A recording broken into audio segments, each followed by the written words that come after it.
Halo, Assalamualaikum warahmatullahi wabarakatuh. Selamat pagi semua, bagaimana kabar kalian? Semoga selalu diberi kesehatan, amin.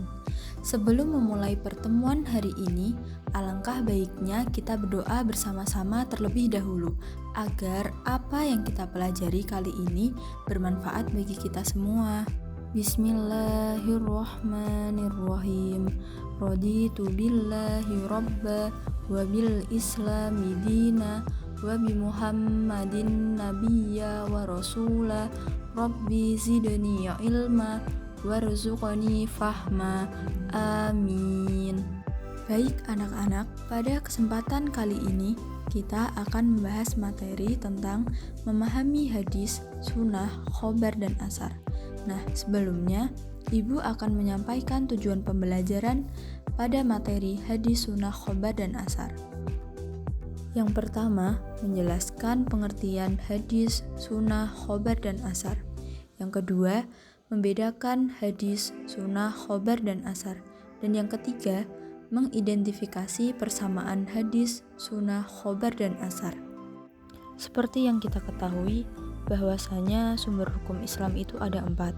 Yang pertama adalah Al-Quran, yang kedua hadis atau sunnah, yang ketiga ijma, dan yang terakhir adalah qiyas.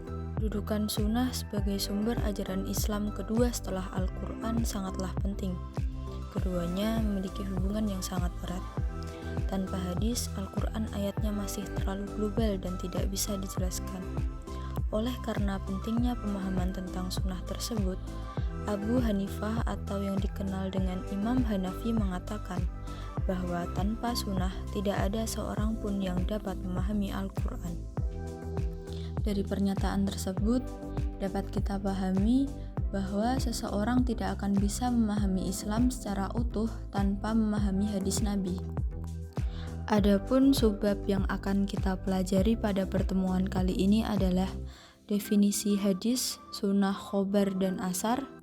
Yang kedua, perbedaan hadis, sunnah, khobar, dan asar. Dan yang terakhir adalah persamaan hadis, sunnah, khobar, dan asar. Baik, silahkan simak materi berikut ini dengan baik. Pengertian hadis.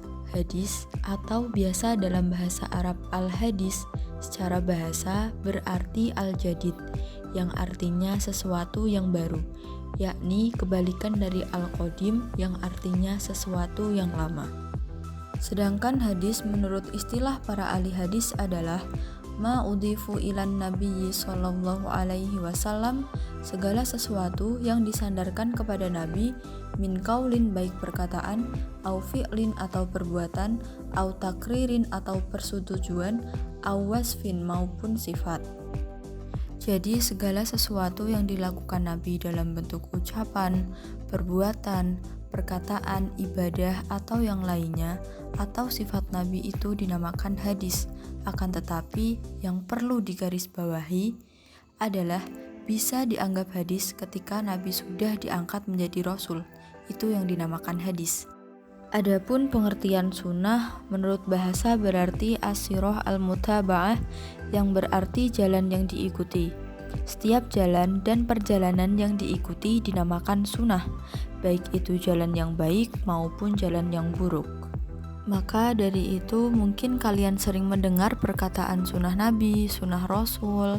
Nah, contoh kecilnya adalah kita dianjurkan untuk memotong kuku kita setiap malam Jumat atau hari Jumat. Ini menunjukkan bahwa memotong kuku itu adalah sunnah atau jalan yang diajarkan oleh Nabi selaku uswah hasanah. Kemudian kita mengikuti jalan tersebut. Maka dari segi bahasa, sunnah bisa dijelaskan sebagai jalan yang diikuti. Adapun sunnah menurut istilah para ahli hadis adalah ma usiro anin nabiyyi sallallahu alaihi wasallam, segala sesuatu yang dinukil dari Nabi sallallahu alaihi wasallam, min qaulin baik itu ucapan, au fi'lin atau perbuatan, au takririn atau persetujuan, au sifatin kholqiyatin atau sifat fisik, au sirotin maupun perjalanan hidup, sawaan akanan qoblal bi'sah, baik itu sebelum diutus, au ba'daha maupun sesudah diutus. Nah, meskipun banyak ulama yang mengatakan bahwa kedua istilah hadis dan sunnah ini adalah sama, namun ada poin yang membedakan keduanya, yaitu adanya penambahan istilah sebelum dan sesudah diutus. Jadi, kalau hadis disebut hadis ketika Nabi itu sudah diangkat menjadi Rasul. Kalau sunnah ketika sebelum, baik sesudah diutus menjadi Rasul. Yang ketiga, pengertian khobar. Khobar secara bahasa berarti an-naba, yang artinya kabar atau berita. Adapun secara istilah, khobar ini semakna dengan hadis, sehingga memiliki definisi yang sama dengan hadis. Namun, menurut pendapat yang lain menyatakan bahwa khobar ini lebih umum daripada hadis. Khobar didefinisikan sebagai ma udhifu ilan nabi sallallahu alaihi wasallam, segala sesuatu yang disandarkan kepada Nabi sallallahu alaihi wasallam, mirip dengan sunnah dan hadis, akan tetapi yang perlu kita perhatikan wa ila ghairihi, yang artinya disandarkan ke selainnya. Jadi kalau hadis dengan sunnah sudah jelas disandarkan kepada Nabi, tapi kalau khobar juga disandarkan ke selain Nabi, bisa itu sahabat atau tabi'in ataupun yang lainnya. Yang terakhir yakni pengertian asar. Asar secara bahasa berarti baqiyatu asyai, yang berarti sisa dari sesuatu atau jejak. Adapun secara istilah yaitu ma udhifu ila sahabi au tabi'i, yang artinya segala sesuatu yang disandarkan pada sahabat atau tabi'in. Kalau tadi khobar, hadis dan sunnah disandarkan pada Nabi Muhammad, akan tetapi kalau athar disandarkan kepada Nabi juga sahabat atau tabi'in. Selanjutnya kita akan membahas perbedaan hadis, sunnah, khobar dan asar. Hadis disandarkan kepada Nabi Shallallahu Alaihi Wasallam setelah diangkat menjadi Rasul.